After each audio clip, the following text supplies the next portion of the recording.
Bonjour, je suis le docteur Agnès Oudeng-Meuring, médecin généraliste. Bonjour, je suis Luc Frima, néphrologue dans l'Est de la France. La maladie rénale chronique, MRC, c'est une maladie fréquente, un problème de santé publique. La difficulté, c'est qu'elle est silencieuse cliniquement. Alors, en tant que généraliste, c'est pas facile la MRC, ça nous paraît complexe et difficile à appréhender.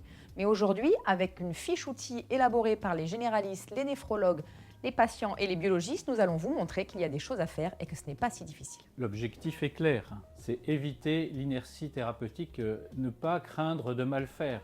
Ça n'est pas si complexe, c'est accessible. Alors, qui sont les sujets à risque?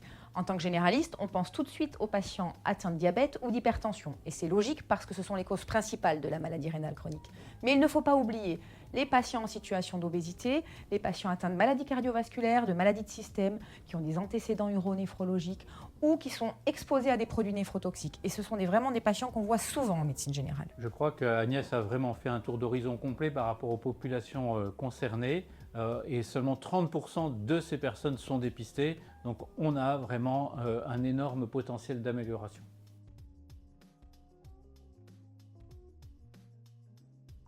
Pour le dépistage, le message est simple. Il faut oublier la complexité.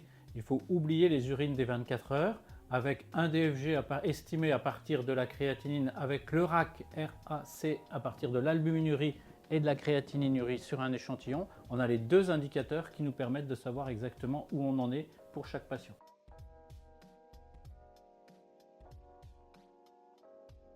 Une fois qu'on a dépisté, on ne doit pas se contenter de regarder le débit de filtration glomérulaire diminuer, on a plein de choses à faire. D'abord, on peut penser aux mesures hygiéno-diététiques de protection cardiovasculaire de ces patients. Ne pas oublier de traiter efficacement les pathologies associées, telles que le diabète et l'hypertension, avec des bloqueurs du système rénine-angiotensine.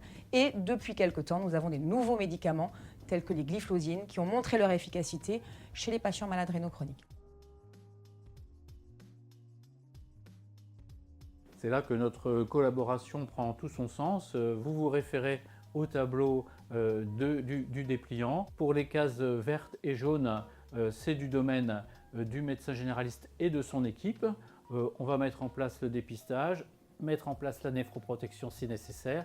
Le recours au néphrologue n'est pas systématique. En revanche, quand le patient est concerné par les cases orange ou rouge, en stade modéré ou avancé, c'est là qu'on doit solliciter le néphrologue, soit lui adresser directement le patient, soit le solliciter par téléexpertise pour avoir un avis. Pour vous aider en consultation, n'hésitez pas à télécharger la fiche outil sur le site du Collège de la médecine générale, rubrique production, ou via ce QR code. La maladie rénale chronique, Je dépiste simplement. je protège efficacement.